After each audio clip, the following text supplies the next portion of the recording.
Welcome to What's Leadership. I'm Liz Wiltsey. The more I learn about leadership, the more I'm convinced there's not a one-size-fits-all solution. So I am on my own learning journey, and I invite you to join me. Ebony Janice reminds me that being open about my journey is important. Each episode features someone I admire with actionable insight to share. So please join me as I ask, what's leadership? Andrea Glik, LMSW, is a psychotherapist, somatic healer, and sex therapist.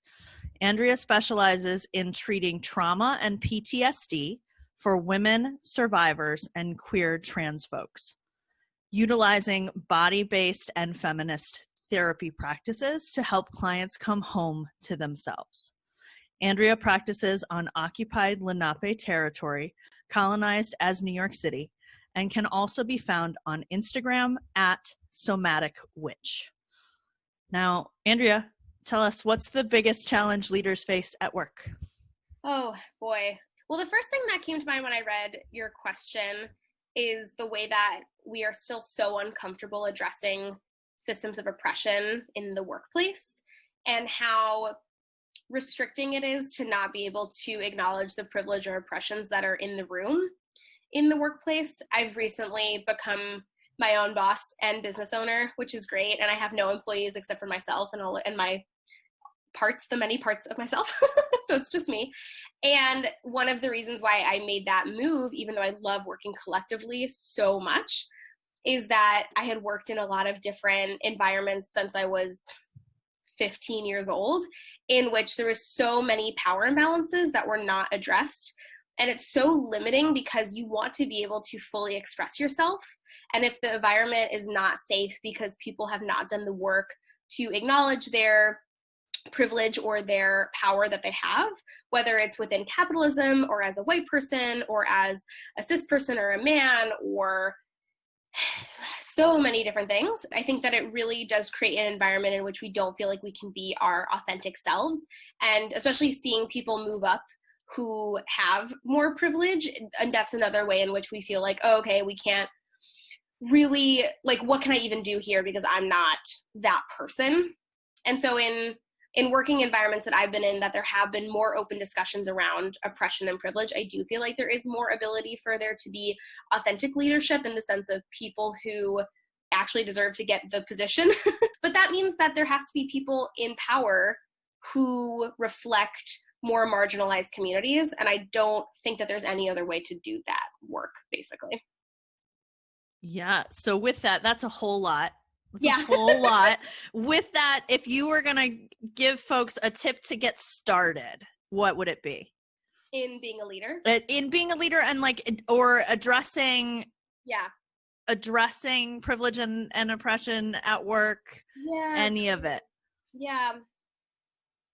For the leader part, I would say figuring out a way to be your authentic self, no matter what that looks like, whether it's like, I'm going to have my side thing and my job that I'm employed at is not going to be the place where I fully dedicate and devote my time because it does not allow me to be fully who I am. And that can be for a number of reasons, obviously. And then for addressing privilege and oppression in the workplace, again, the only place I've worked that I feel like did a good job of this, there were working groups. So there were working groups for white folks to unlearn white supremacy that happened every week. And then there were working groups for folks of color to support each other through working alongside white people, essentially, and also the multitude of other complexities of that life experience. So I think having that is really important. If you're someone out there who's a manager or is in charge of onboarding and training, having an unlearning white supremacy or discussion around oppression and privilege as being part of that process, even if it's a day, it's all so helpful. And yeah, I think we could talk about this for hours, but I do feel like in my experience, that has been the largest barrier that I've seen for myself and for other people as well. Yeah.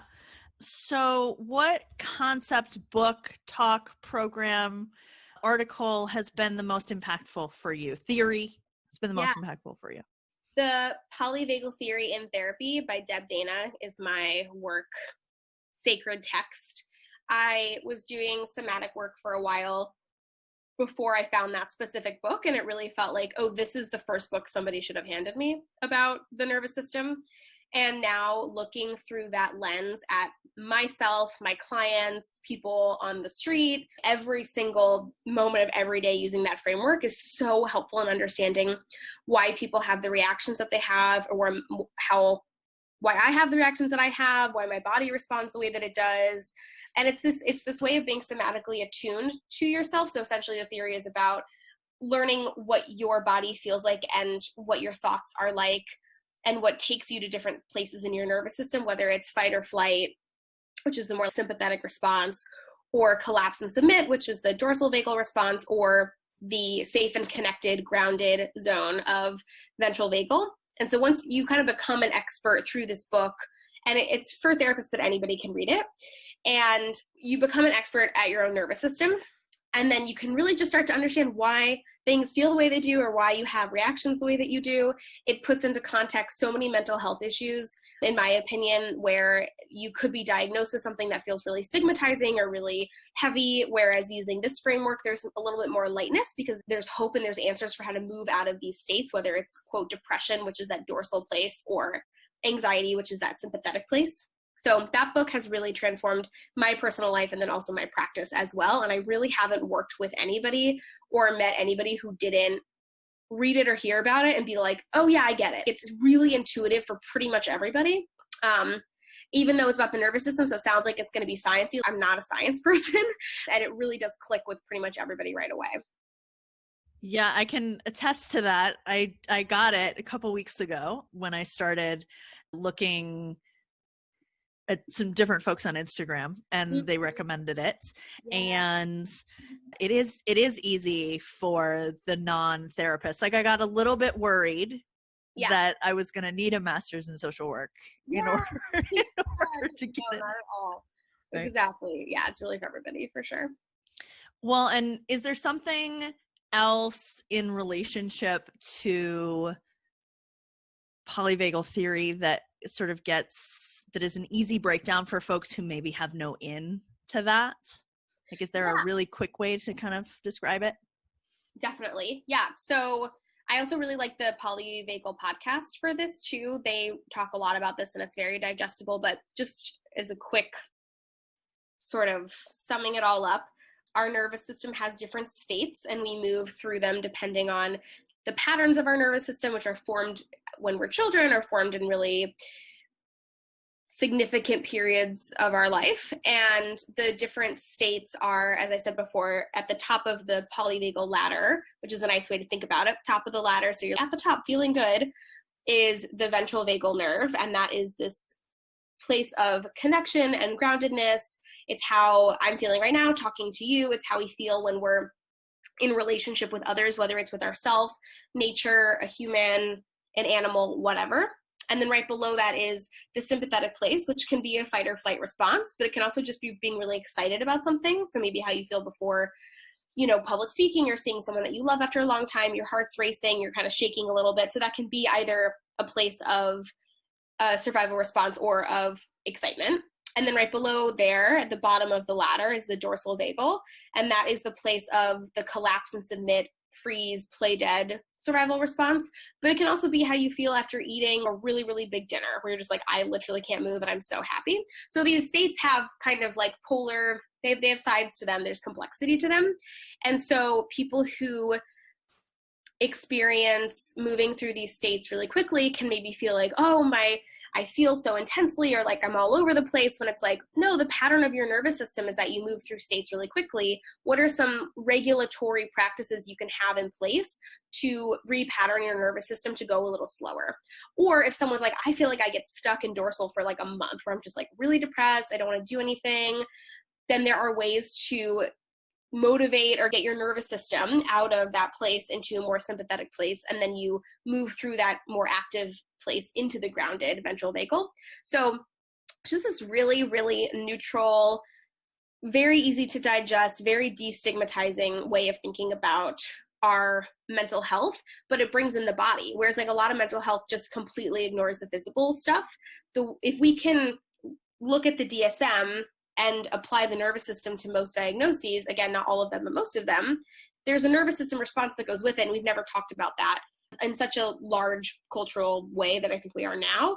But it really does help people feel less like, oh, there's something wrong with me, or I have this diagnosis, or this is just who I am. It's more like, oh, this is just a state that my nervous system is experiencing. It really, really does destigmatize a lot of different diagnoses and feelings that we have. Well, and that then means that there's just more ways to deal with it, right? Exactly, If it's a nervous system state, then yeah, absolutely, we can do something, right? Yes. So what should I have asked you that I didn't? Oh, what I had for dinner. What did you have for dinner? I had such a good dinner. Cooking is one of the ways that I show up for my inner child, and I also regulate to bring back something more serious. When I get home from work, if I'm able to, I listen to a podcast and I cook dinner, and it's extremely regulating, and it's such a nice way because it's movement. If I don't have time to go to a movement class or I'm just really hungry, cooking is really the way that I regulate after work.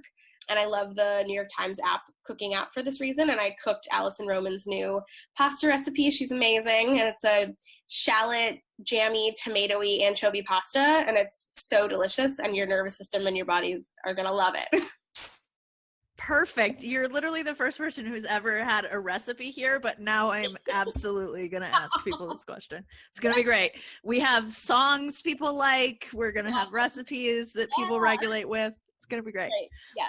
So you have a free resource you want to recommend to folks. Tell us about it. I do. So if you don't want to commit fully to the Polyvagal Theory and Therapy book, there's some really wonderful worksheets on the author Deb Dana's website that really help you to get to know your nervous system. I would recommend reading either online or listening to the Polyvagal podcast, which is also a free resource, to understand a little bit more about the theory before doing the worksheets. But the worksheets are a large chunk of the book. So if you don't want to commit to the book, you really can take a look at the worksheets and do a lot of them on your own. And they're incredibly helpful to really getting to know and befriend your nervous system. Great. We love free things. Yeah. And then one of the questions that I like asking people is, what's something that you're grappling with just in your life, in your practice, what have you?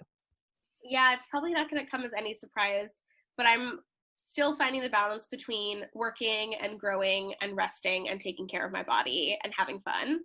And if I feel like I get really good at doing one of those things, my nervous system is really in a pattern of getting up early and going to yoga, or it's just like work, and I get stuck in these patterns where it's like I'm crushing it in one place and then other things really fall to the side. So the thing that I'm working on is finding the balance between those components of my life. And it really does feel like a full-time job to take care of yourself. And I say that to clients all the time. It's hard to feed yourself and take care of your body because it is. Like, it's actually not meant to be one person. We're meant to be living in community with people and sharing those responsibilities. And so it does feel like a lot because it is. So I'm really trying to be patient with myself as I figure out what that looks like, especially being my own boss. I can be a really mean boss, so I have to be to be gentle with myself. Wow. I think that is pretty universal, that one right there. So that's a perfect end. Thank you so much for being with us. Thank you so much. It's wonderful. Full show notes from this episode and every episode are available at 4needs.work/podcast. If you're intrigued by this episode, please subscribe.